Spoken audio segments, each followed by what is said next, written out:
গুম খুন সবকিছু উপেক্ষা করে এই ফ্যাসিস্টের বিরুদ্ধে লড়াই করেছি। হাজার হাজার কোটি টাকা হাতিয়ে নেওয়ার অভিযোগ যে ডেস্টিনির বিরুদ্ধে, সেই ডেস্টিনির মালিক এমডি রফিকুল আমিন প্রতিষ্ঠা করেছেন নতুন রাজনৈতিক দল। এমনকি এই অভিযোগ মাথায় নিয়ে প্রতিষ্ঠানটির মালিক প্রায় ১.৫ দশক জেলও খেটেছেন। কিন্তু শুরুর দিনই কিছু বিষয় নিয়ে তীব্র বিতর্ক উঠেছে। রফিকুল আমিন তার রাজনৈতিক দলের নাম দিয়েছেন আম জনতা পার্টি। এ নিয়ে তীব্র আপত্তি তুলেছে আম জনতার দল।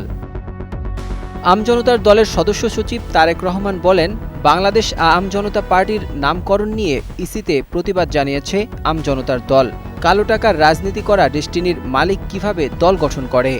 তারা এই কাজটা ঠিক করে নাই। তারা বলতেছে যে আম জনতার আগে একটা সরেয়া লাগাই দিচ্ছে। ভাই, ওই সরেয়াকে উচ্চারণ করবে, ওটা তো আম জনতারই বলবে। এটা কেউ বলবে আম জনতা, এটা তো এভাবে জি এই একটা আমাদেরকে কঠিন পরিস্থিতিতে ফেলে দিচ্ছে আর কি। হ্যাঁ, আমরা ইলেকশন কমিশন জানাইছি, অবগত করছি এই বিষয়গুলো। আমরা তো একটা পার্টি হিসেবে আপনাদের সাথে যোগাযোগ করছি, কানেক্টিভিটি আছে, চিঠি দিচ্ছি, আপনারা চিঠি দিচ্ছেন, আমরা আবেদনের প্রস্তুতে আছি, আবেদন আংশিক করা হয়েছে, পূর্ণ আবেদন সামনে করা হবে, এগুলো সবকিছু অবগত করছি আমরা আজকে। তো এই পর্যায়ে আছে এখন।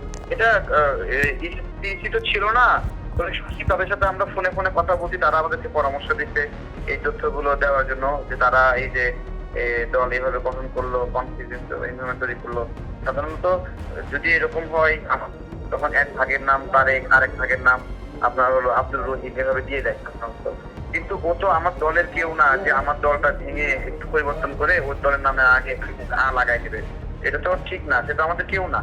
এই যে 12টা বছর জেল থাকলো কেন? মানুষের টাকা মেরে দিয়েছে, তাই তো? বা টাকা দেয়নি, বা আমানত দায়িত্ব পেরেশানি হচ্ছে। এইরকম একটা মানুষ রাজনৈতিক দল খুলে মানুষের উপকার করবে না ক্ষতি করবে? আমার জিজ্ঞাসা এটা। এদিকে দল ঘোষণার পরদিনই ডেস্টিনির ক্ষতিগ্রস্ত বিনিয়োগকারীরা বিক্ষোভ করেছেন।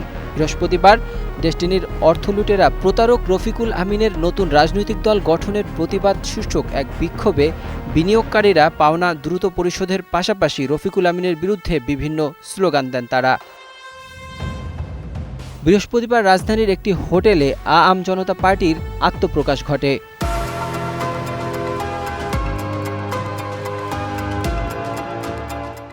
নতুন এই রাজনৈতিক দলের আহ্বায়ক ডেস্টিনির এমডি রফিকুল আমিন ও সদস্য সচিব ফাতিমা তাসনিম। এই ফাতিমা তাসনিম গণ অধিকার পরিষদের কেন্দ্রীয় কমিটি থেকে পদত্যাগ করে নতুন দলের সদস্য সচিব হয়েছেন। জেন্ডার সমতা ও নারীর ক্ষমতায়ন, এ লক্ষ্যে আয় বৈষম্য নিরসন ও সামাজিক সুরক্ষা, ধর্মীয় সংখ্যালঘু, অনুন্নত সম্প্রদায়, অনগ্রসর গোষ্ঠীর প্রতি বিশেষ দৃষ্টি প্রদান করা হবে বাংলাদেশ আম জনতা পার্টির মূল ভিত্তি। Desk report, 21 television.